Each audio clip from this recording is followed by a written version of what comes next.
What's good, everybody? You already know the vibe. Chill. It is Inside the Green Room with Danny Green. I'm Harrison Sanford, and my goodness, is my heart so full. I'm struggling to find energy for real because I expended so much of it last night watching the best night of hoops that we've seen in years, in my opinion. You had the New York Knicks coming back from a third quarter 20-point deficit to steal, to take, to rob Game 1 against the Boston Celtics. And then if you thought that wasn't good enough, oh, by the way, that game went to overtime. Then if you thought that game wasn't good enough, my goodness, what a game between the Oklahoma City Thunder and the Denver Nuggets. Jokic, a 40-20 game. Aaron Gordon, a game-winning shot. You had the drama of Russell Westbrook having an opportunity to hit the game-winning shot. It was all the drama that you needed for a first game of round 2. If it gets better than this,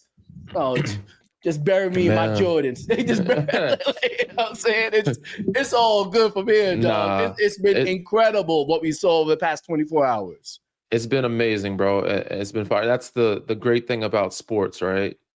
It's unpredictable. I feel like these playoffs have been unbelievably unpredictable. There's so many upsets, game 1 upsets, even series upsets.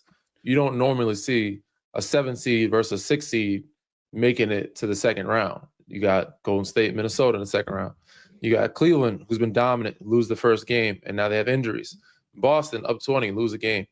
OKC, number 1 seed, lose a game in the first game. So now everybody's switching, making all of the geniuses of the game look not so smart. Excuse me. So because it's unpredictable and teams, some guys are showing up, some guys aren't, some injuries happen. But ultimately, it's playoff basketball. And you never know every game is its own mini series in its own, and the sway of emotions happen from game to game. But it's been great, man. It's been fun to watch, been fun to see, and this is actually the time of year that most retired guys miss the game. Yeah, this is where we want to be. We want to be involved. You know what I'm saying? Like we want to get out. Like I know, physically, I know I can't help, but mentally, it's like I know I can get out there. I can still do some things. I can help. If I was in shape, it's like, I would probably knock down a shot or two, but this is the time of year where we missed the game for sure. It was a fascinating beginning to the second round. We had a great first round. We had a number of series go to game 7. And Danny, I pointed this out last year. You and I talked about this. I was very, very disappointed with the playoffs last year. We had so many injuries. We had gentlemen sweeps in the Eastern Conference Finals and the Western Conference Finals. And in the finals was a gentleman sweep. We had a wealth of injuries last year too. It was just bad postseason basketball. And I think some of that trickled down because if you get bad postseason basketball, not too much happened in the offseason. And then you go into the NBA regular season, which really doesn't kick off, right, until really December, January. I think that was maybe part of the reason why we heard that narrative that the NBA quote unquote sucks or the NBA the viewership has been down. Yeah, because we just went through such a long period of it not being entertaining. And it's not Adam Silver's fault that we had gentlemen sweeps in the conference finals and in the NBA finals, but that's ended up what happening. So if you think about it, go from basically April to May to June, July, August, September, October, November, not till December did we really get locked into the basketball. You know what I'm saying? That's 8 months that you're not seeing great NBA basketball. And maybe that's what played into that narrative. For sure. In-season tournament tries to pick it up and help. So I guess we said December. So like November, December, it starts picking up December because of the in-season tournament and then the Christmas Day games. But yeah, the playoffs last year was tough. And this year, so far, it's been electric. We've gotten some first-round exits that we didn't want to see. Some stars have been knocked out. Bron and Luka are out. Dallas didn't make because of injuries. But we've seen some teams that you didn't think would go home. And it's only going to get even better this second series because OKC Denver is a juggernaut of a matchup. You see James Harden, Kawhi Leonard go out. Clippers team, both LA teams made me look silly as hell. So we're choosing them and thinking they were contenders. But yeah, man, Boston as well. Like this has just been shaken. Then Detroit had a hell of a series. Like these series could have gone either way with one possession, one game, one call. Like a lot of things could have changed the whole narrative. If Houston got one win or one possession, changed their whole series because they were down 3-1 when they could have been 2-2 or 3-2 them. Yeah. If they just got one of those wins, then Fred gets hot. He got the next 3 games. Like, the team got hot. It's just hard to win 3 games in a row. So when you see that type of basketball, that type of series, or that type of play where one play can change the whole series or change the whole narrative, that's what makes it exciting and bringing people back into wanting to watch the game that much more. You know what I'm saying? Like, I find myself like, yo, there was a time where I was like, yo, I'll watch the game later. I'll watch the highlights. Now I'm like, yo, we gotta put this locked in. Like, I gotta see it.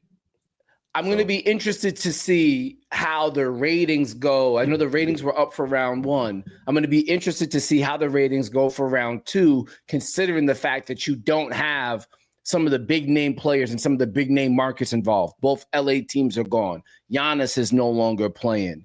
Yes, you still have Steph Curry in that San Francisco market, so that's going to help. And you still have Boston, you still have New York, but we did lose a lot of casual fans left after LeBron and Luka left. I wonder if they stick around because the basketball is so good. I hope so, because what we saw in the first round was great, and what we got so far at the beginning of the second round, even better. Let's talk about what we've seen so far in the first round, in the second round, the first games of the second round. We'll start number 1, Pacers, Cavaliers. That game number 2 happens on Tuesday night. And I know you like the Cavs going into the series. You thought they were clicking on all cylinders. And then the cylinders and the wheels started to fall off. Man. Darius Garland missed game 3 and 4 versus the Miami Heat. Then you had the injury, a sprained thumb injury, shooting hand thumb dislocated to DeAndre Hunter. Dislocated and his shoulder thumb was hurt. And Evan Mobley has the ankle. Darius Garland's toe. Still, we don't know. It's all 3 of those guys are probable. And this is what we saw last year, man, that we didn't want to see. It happened with the Knicks. And that's when I thought the Knicks for sure were going to be in the Eastern Conference Finals. But they played against Indiana with a ton of injuries. And I just hope it doesn't happen for Cleveland, because this was Cleveland's year to at least get to the Eastern Conference Finals. You know, and they have depth, but if you're missing two out of those 3 guys, it hurts you a lot. You know, so. Yeah, it's. I mean, I don't know if there's Danny. I don't know if there's anything really to say. And it's unfortunate because, to your point, they were playing great basketball. I think Donovan Mitchell really found his footing as a superstar, really blending shot volume with playmaking. Like he really found it. And then now he's going to have to revert to more of the Superman Donovan Mitchell, taking a lot of shot attempts. But he's going to have like a hero ball. He's going to play hero ball. 40, he's got to play games. It depends so these are probable. So some of those guys may play. Like I could see Darius maybe bumping up and coming back earlier than he should have, which I didn't think he was going to be out this long anyway. I could see Evan probably playing through an ankle, dislocated thumb and a shoulder injury. I don't know if DeAndre Hunter's going to go, but if you're missing both DeAndre Hunter and Evan Mobley, now your lack of depth and size and at the 4 spot is dwindled very thin. You have Dean Wade and Isaac Okoro. You know what I'm saying? So now it's like, man, you have to play really small. You go Max Strus with really small and Jared Allen, or you're gonna go with you're gonna get out rebounded with those guys, with Miles Turner and Obi Toppin and Ben Math. Like all those guys, they have more size now because they play small too at times with Nemhard and Tyrese Halliburton kind of at the 1-2.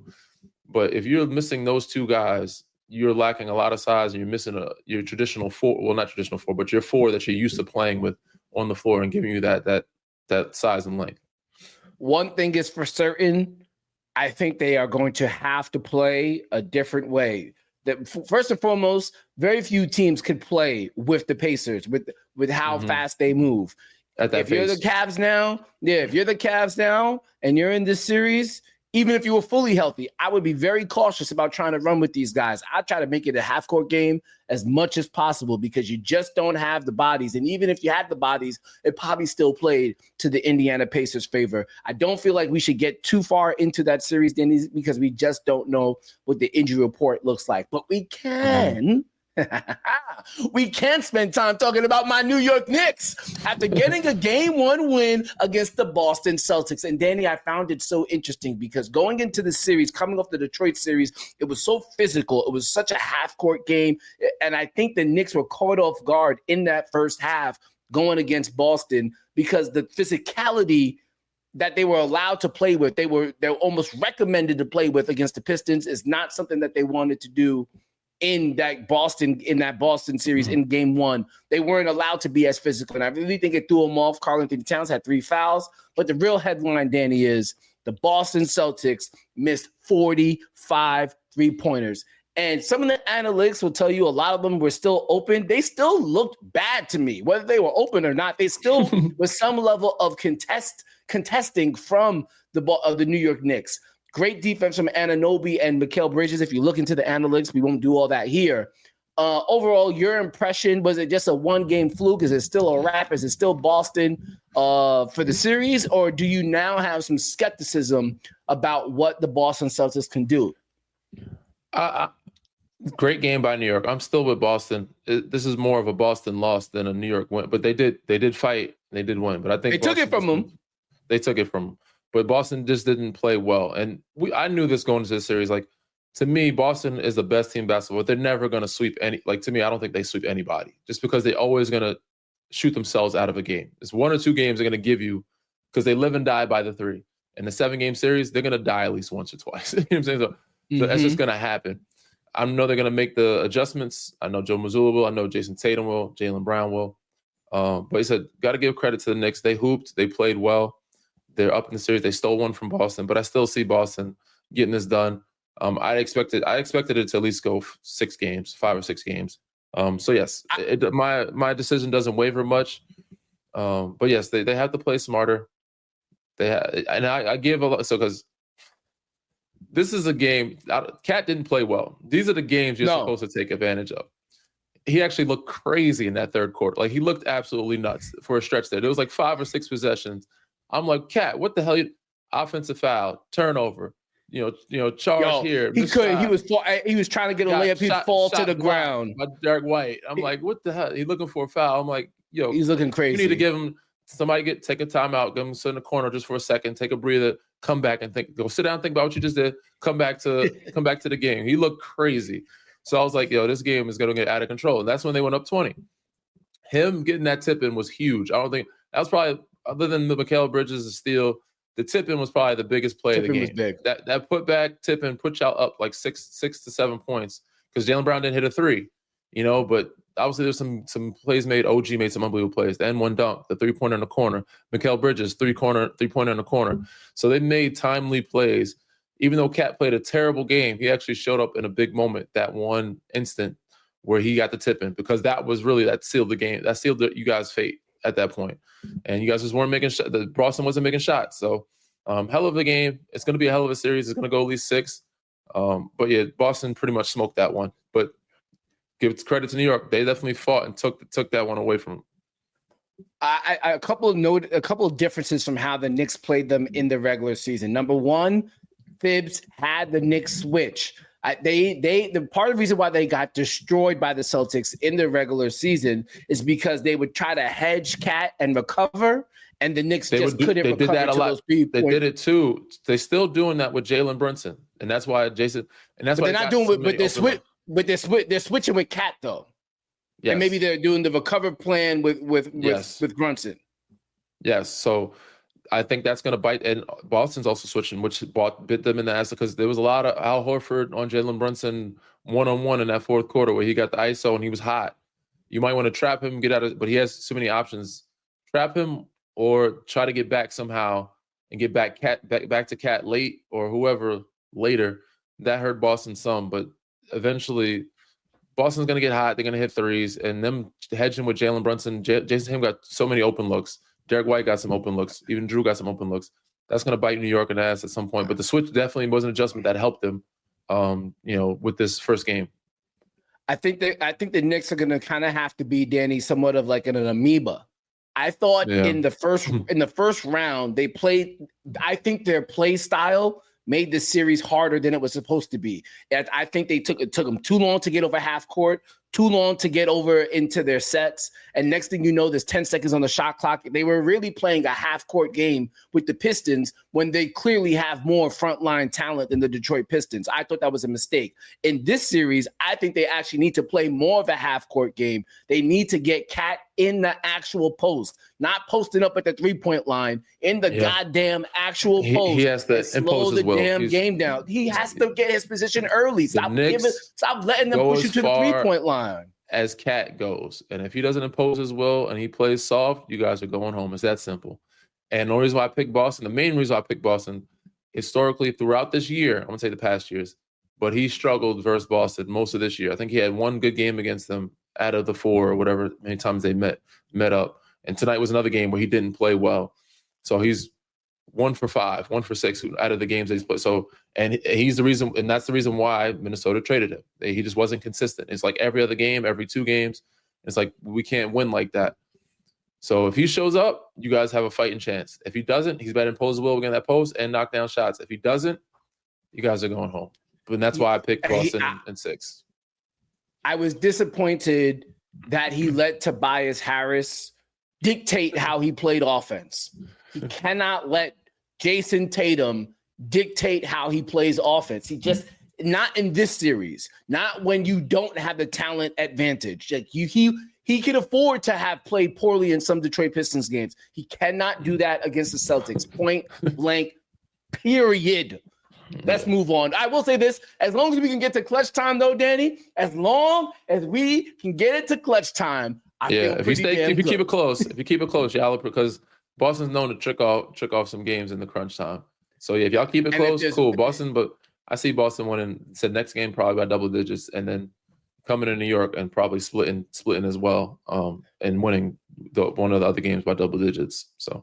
Yeah, I feel like when Boston wins, it's going to be by double digits. When the Knicks win, it's going to be like 3, 4, 5 points. That's probably how it all breaks down. 2 to 5 points. Yeah. Yeah. All right, let's go to another series that played game 1 on Monday night. The Oklahoma City Thunder and the Denver Nuggets. And Danny, you said it going into the playoffs. You said that the Oklahoma City are definitely talented, but you said you couldn't trust them. And I was so surprised at the lack of trust that Mark Daigneault had in his team's defense down the stretch last night. With just above 10 seconds left, they were up 3 and decided to foul. And because of now you playing the foul game, it put them in a situation where Chet Holmgren, up by 1, had to hit 2 free throws to keep him up by 3. He managed to miss both of the free throws, meaning it was a 1-point game with 10 seconds left. Westbrook, Christian Brown gets the rebound, gives it off to Westbrook. What a great job by Russell Westbrook, putting a little bit of pressure on the rim, on the paint. A lot of pressure. Because he put pressure. Speed. Yeah, and because he put pressure on it, there you go, Aaron Gordon. And shout out to Aaron Gordon. Boom. And shout out to Aaron Gordon, Danny, a past guest on our pod. He shot 27%, I believe, from the three-point line last year. 27. This year, he is shooting 43% from the three-point line, shooting about 5 a game. I'll say that one more time. He was under 30% last year from the three-point line. The regular season. Wow. The regular season. He was under 30% from 3. Now he shoots over 43% from 3 with volume, taking about 5 a game. He has significantly changed his trajectory as a player. He has significantly changed his jump shot, and that has significantly changed his confidence because Aaron Gordon of old never even thought about taking that shot. It's changed Denver's season. Him and Russell Westbrook alone, just because the way MPJ has had his ups and downs, and Jamal has had his ups and downs. The reason they're winning their playoff games, him and Russell Westbrook alone. Russell getting 18 to 20 off the bench, hitting threes against the Clippers. They did not scout for that. Aaron Gordon, you don't scout for him to hit that many threes. You scout for him to play well, but not that many threes. But yes, Russ did an excellent job of putting pressure on defense, pushing the pace, getting the defense to collapse and kicking them. Chet Holmgren, miss both. Said Grant Williams. Grant Williams' voice is Jimmy, a producer puts in the chat. Yeah, I'm gonna make both of them. Miss both of them. That's just tough. So that's in the playoffs. Everything matters. Every possession and every free throw matters. Got to make your free throws if you're going to play that game. You got to trust in your team to make those free. And you got good games out of guys you needed good games out of. Alex Caruso gets you 20 points. That's all you needed. Jalen Williams struggled, but Shea did what he was supposed to do. Everybody else, you scored enough points. Now you got to do is limit Russell Westbrook. You should not let him get 18 to 20. And you can't let Aaron Gordon shoot threes, but you can't allow certain things to happen like that, man. And you got to try to keep Jokic off the glass, especially the offensive glass. He has so many putback rebounds, catch his own rebound, and put it back in. That's what hurt them, the second chance points. Again, big shot. I think Aaron Gordon deserves a wealth of flowers for not just making the shot, but having the confidence to take that shot. And you only have that confidence, Danny. You only have that confidence if you've really been working on your game, because he didn't have to take that shot. You have the best player on the world in your team still available. Mm-hmm. You have a timeout. He did not need to take it, but he has worked so hard on his game that he felt compelled to take it. And I think that in itself deserves flowers. Him making it, for sure, even better. He's been clutch, man. Not only just threes, but he's been clutch for them all last couple of playoffs, and especially this playoff series. Putback dunk was a game changer, the series changer for the Clippers, that series. And then, of course, this game winner. He's stepping up to the plate. He's not scared to take the last shot and also make the last shot. So, yeah, his trade from the Orlando Magic to the Denver Nuggets, one of the most underrated non-all-star trades that we've seen in the past decade in the NBA. Because in Orlando, he was miscast as a superstar. He comes to Denver and is pretty much a third, fourth man, and he is way excelling in that role. And now we can see he's also developing in that role and becoming more than what he was before. Big shout out to him. One more thing about OKC, though. I find it, Jokic is Jokic, right? You're not stopping Jokic. But I do find it interesting that OKC looked at their offseason last year and said, we need to get a big man. We're a bad rebounding team. That is our one weakness. And now they go up against Jokic and they still can't rebound. They get Hartenstein. That's the one thing you got. You can control some of that more so than anything. You may not stop him from scoring. You may not stop him from assisting. You can stop him from assisting as much. You could try to limit that. But he's going to score. But you can do something about the glass. You can have a couple guys put bodies on him. You got to rebound at some point. That's the one thing I feel like they can control better, and they didn't do a good job of it. And yes, him getting 22 rebounds, unacceptable, bro. And Aaron Gordon was in double-digit rebounds too. I think they said they had a 45% offensive rebounding rate for game one. You're not winning the series if that happens. I don't care. No. If Denver Nuggets get more possessions, 21 offensive rebounds. So they gave up. Yeah, exactly. That's it. You're not going to win the series if you're giving up over 20 offensive rebounds. That's part of the reason why the Houston Rockets were able to play as long as they did against the Golden State Warriors, because they were attacking the offensive boards. With that being said, rebounded by damn near 20. They got rebounded by 20 rebounds, 63 to 43. That's the game right now. Yeah, that's it. All right. With that being said, we gotta. I want to talk about some things that happened at the end of round one. James Harden's performance in Game 7. I also want to talk about Greg Popovich retiring as the head coach of the San Antonio Spurs. But first, now that we've kind of summarized what we saw in Game 1 of round 2, let's get in front of it, Danny, and give our predictions of headlines after the end of round 2. And I'll give you my 3 headlines first. Numero uno, Tyrese Halliburton is still overrated. Unfortunately for Tyrese Halliburton, I think it's still going to stick with him because he's going to get against Cavaliers team that is not going to be at full strength.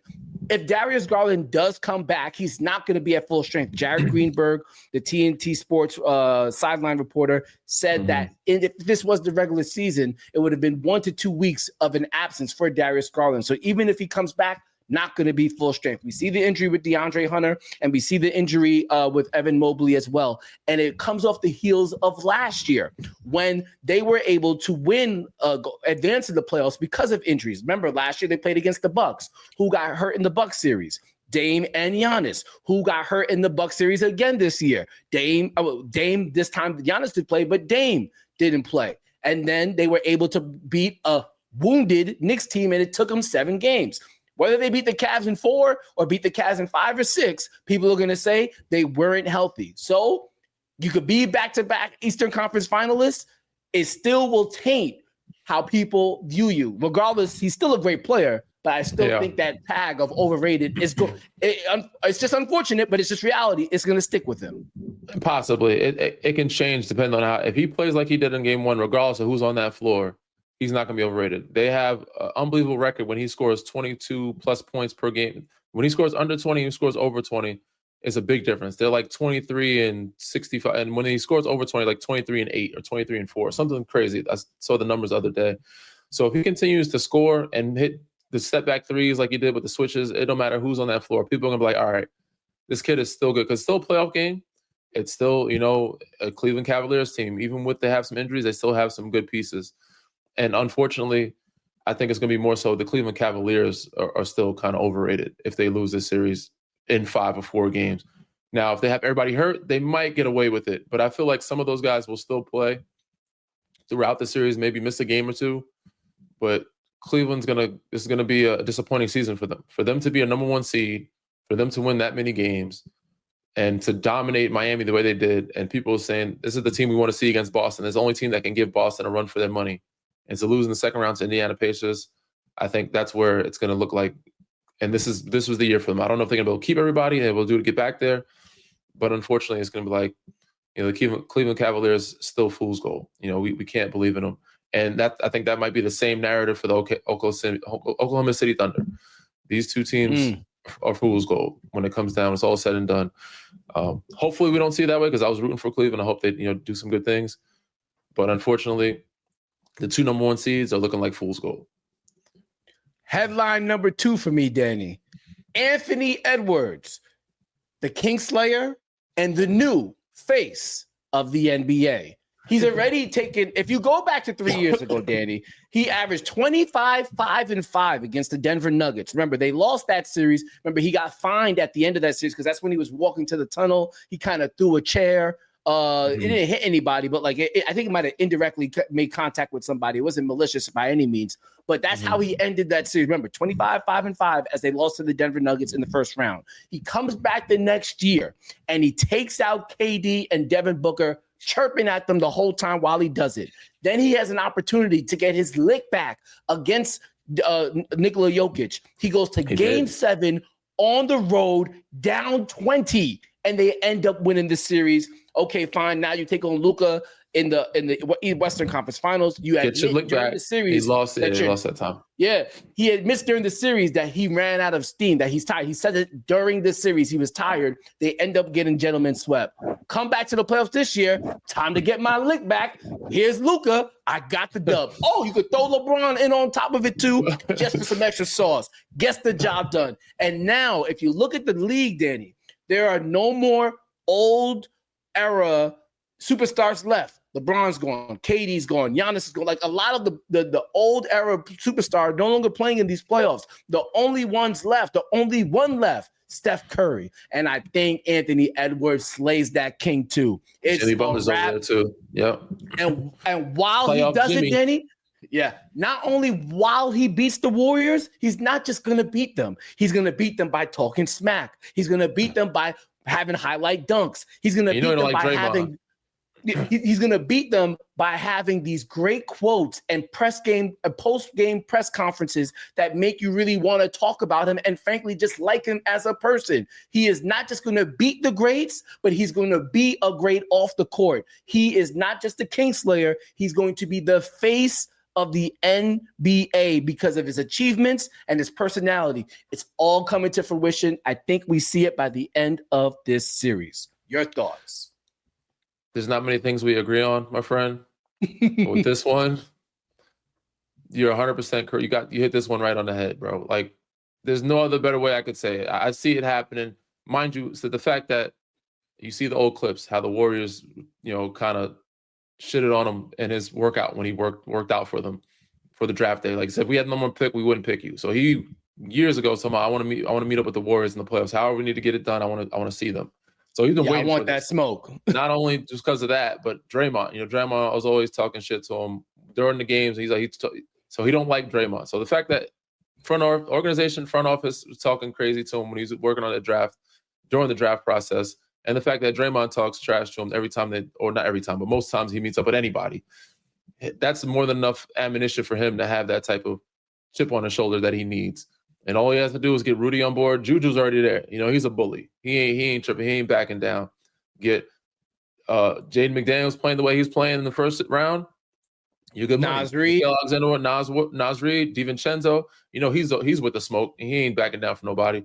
All you gotta do is get Rudy on board, and you guys are in the right space. Now, if you win 4-1, 4-2, he's gonna be talking his smack, man, and it's gonna be mostly at Draymond, and then of course Jimmy's probably gonna get in the mix. Mind you, forget that Jimmy was in Minnesota and he didn't leave on good terms, so he has a thing against Minnesota. So that's gonna be a little added ammunition on both sides. And, Steph only talks when he needs to, when he has to. He's not going to start any, shit talk. But it's going to be fun series regardless, either way. And I still think that Minnesota is the better team all around. But it really comes down to the stars. And I think Ant is going to rise to the occasion to make sure that Minnesota is the team walking off the court with the win or moving on to the next round. So I'm with you on this one, bro. I agree. Couldn't have said it any better. Ant Edwards is going to be solidified as the Kingslayer after this series. I do think, though, Danny, as much as we're going to talk about Anthony Edwards maybe over the next 2 weeks, maybe into the end of June, I do think this is a big series for Mike Conley because Ant, he has had his moments when he has struggled at the top of the key trying to decipher what defenses are in front of him. How to get the ball to the open man. How does he still get off shot attempts when they're trying to double team him? I think because Golden State is so good defensively, I think there are going to be moments during this series where he kind of gets flummoxed and he kind of gets thrown 100%. Off guard. We already know what this, and that's where Ant's got to get better, and that's where Finch has got to get better because there's too many moments in the fourth quarter where Ant has to give the ball up. He just accepts the double team. But if his teammates, like you say, Mike Conley, Jaden McDaniels, Nickeil Alexander-Walker, Naz Reid, if they're knocking down shots, cool, but you can't rely on them every possession, every play, or every game in the fourth quarter to make big shots for you. You are the guy. We know you're the guy. You want the ball in your hands. You can't just allow teams to double team. Finch has got to find a way to get him in positions where they can't double or to beat the double, how Steph will throw and go and get around a screen or get a rescreen, somehow beat the double to where you're the guy at the end of the game that's getting the last shot and not relying on these guys. But yes, this is going to be a big series because Ant has relied. He trusts them, which is a good thing. Good and bad, but he trusts them. So it's going to be big for these other role players to step up and knock down shots. Mike Conley, DiVincenzo. But ultimately, I think it's going to be their downfall or the reason why they not make it to the finals is because in that third round, it may not be this round, teams, they're not going to just, those role players aren't going to be that consistent in knocking down those clutch shots. And teams are going to double Ant and not allow him. If he keeps accepting these double teams, they're going to be a lot more easier to guard. I think we've seen Ant make progressive improvement year after year after year. His big improvement this past offseason, the three-pointer. He's taken almost 10 a game. He led the NBA in three-point makes. He has become a scary three-point shooter now. There is very few ways to guard him. I think the next step that he makes this next offseason, Danny, is getting that mid-post game, posting up at the elbow. So that way it's so much harder for teams to double team. Yeah, I think that's going to right the foul line.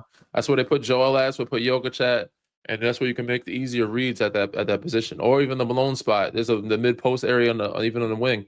Even if you double, it's a lot easier to maneuver around it or find easier looks for somebody for an easy basket instead of a tougher, swing for a three ball. Like you might get an easier look at the rim for underneath or wide open three ball because him being double teamed at the top of the key or at half court line, it's easy for teams to kind of get back and recover.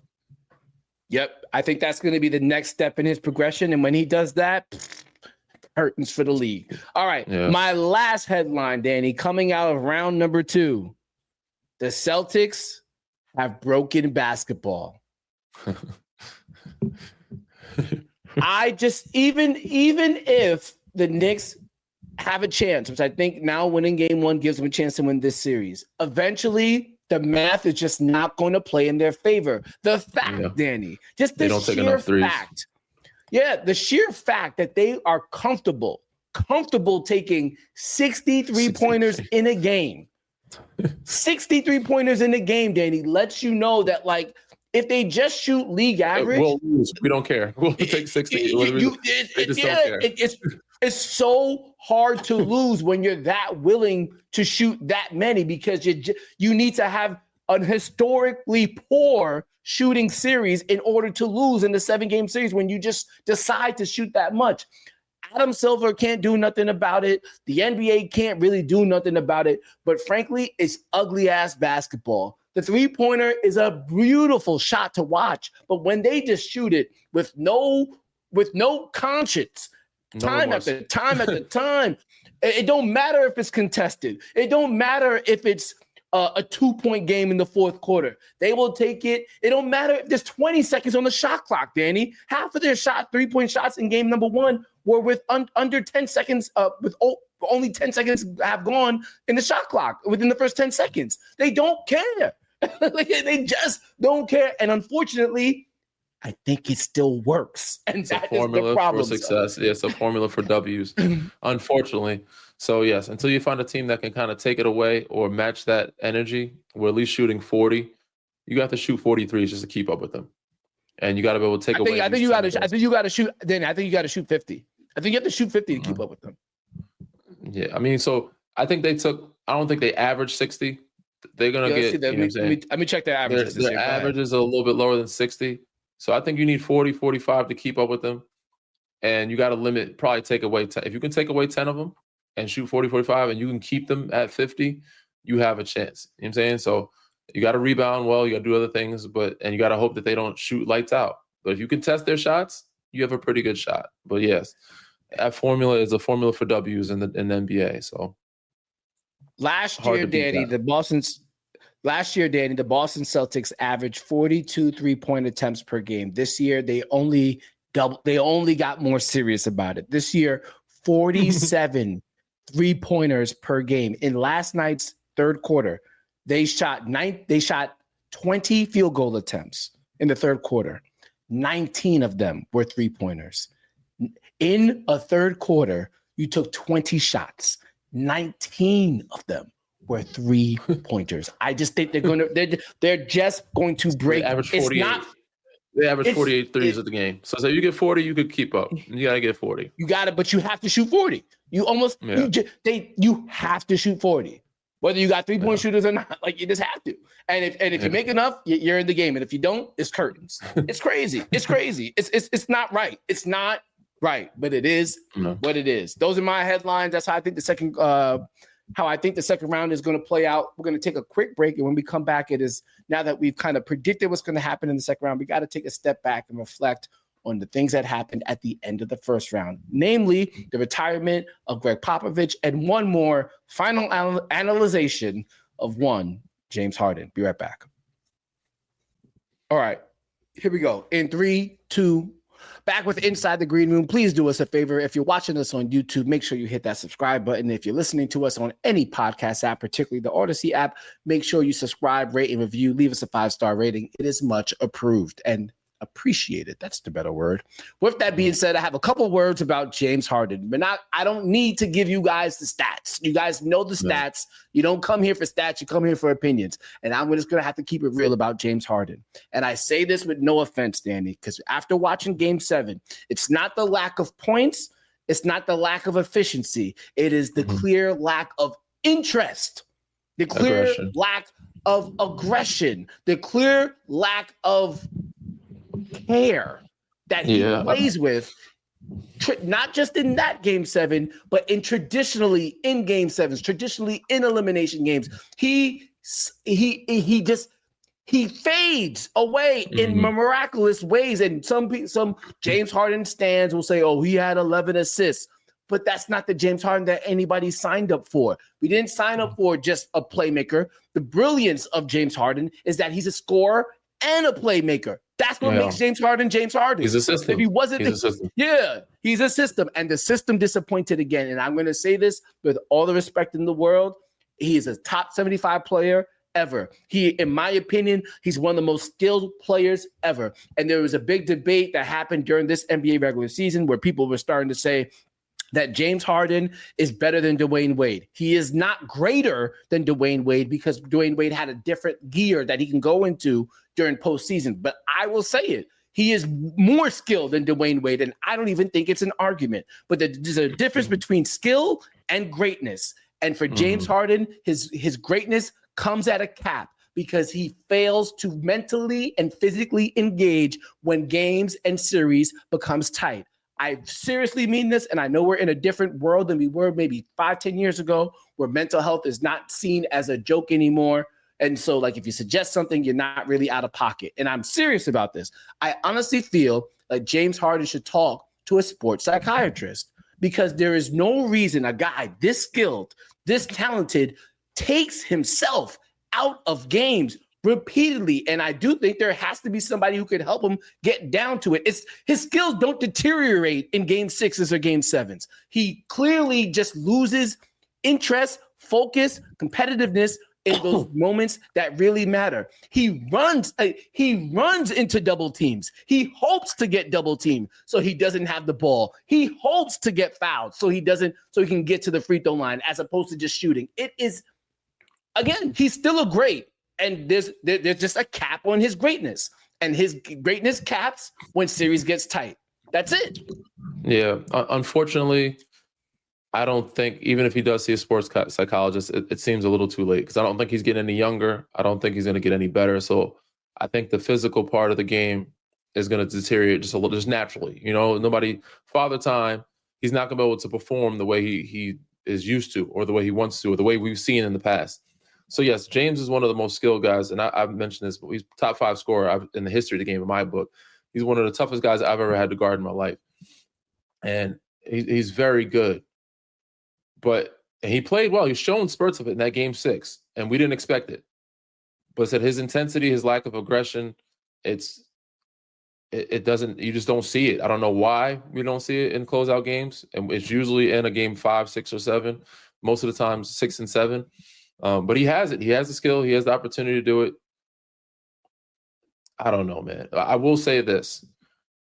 When you play good, you carry yourself a certain way. When you play bad, you should still carry yourself the same energy. So the fact that he didn't do media, he chose to exempt himself from media availability. I think it was 3 losses, 3 home. Every loss he didn't. After every loss, he didn't speak to the media. And this is before I even became. But the last 3 losses, he didn't speak to the media. Yes, and this is not because I'm part of the media, but. And I knew this before I even got into the media. That's not just the job is not just the hoop. You still have to, and part of the job is being available for the media and talking the game, regardless if you like to or not, or if you're not in the mood to, you have to speak. And when you win, you speak to them. If you lose, you should carry the same energy. Like you should go out there and face the music. Yeah, I don't know, but said I'm a fan of his game. It was tough to watch because I wanted to see him do well. I wanted to see Kawhi do well. I got a chance to play against him for multiple years, compete against him, respect the hell out of the dude, and I got a chance to play with him, which was great because I always wanted to get a chance. I was a short stint, but I got a chance to play with him because I thought I would be able to thrive because he is a system. He's talented in the ways he can score and figure out a defense, to decide, break down a decent cipher, get out of double teams, and pick apart with his IQ and his passing. He's one guy that's been able to adjust his skill set from being a scoring guard to being a point guard. So yes, he's one of one. So for him not to show up and you being a fan of his game is only said it's tough on his fans, the people that know him, people that watch him, and said I think a sports psychologist could help. I actually went and saw one when I was in college. That was a long time ago. It wasn't just sports psychologist, but it was a therapist, psychologist all around, just because so many things were going on in life for me. But I think it could help for sure. But either way, he's got to want to be open to receiving that help and want to be open to receiving criticism and be able to face the music. And the fact that he didn't address the media or be available for media after those 3 losses is, I won't say glaring, but it shows signs of not that he doesn't care, but he's not interested in, it is what it is. He lives with the results, and I don't know if he wants to make changes or cares, what I'm saying, or cares to talk about them. He's not open to speaking about it. So it's unfortunate. I think he would be able to skate some of the criticism if he would just be like, I struggled. I'll be better. Just talk about it. And people want to hear the thought process, the mind. If you're just running from it, they can just assume anything. Now the assumption is you don't care. You wanted to go home. You wanted to be on vacation. Just like in the series that we played against them in closeout games in 5, 6, or 7 when he was in Houston. It's like, oh, he had a plane. People, the narratives, he had a plane ready to go on vacation already. So we don't know if that's true or not. But it's like, if you don't speak to the media and say, these things, all they can assume is you just couldn't wait for your off season. They could assume anything. So it's unfortunate. It's very unfortunate because he's too great for this. Too good. But yeah, he's just too good to have this. It's unfortunate. All right. Last but definitely not least, we heard the news last Friday that Greg Popovich is stepping away as head coach of the San Antonio Spurs, but he's still sticking around. Take a listen. I'll have a new job. And I want to make sure everybody understands what the new job is.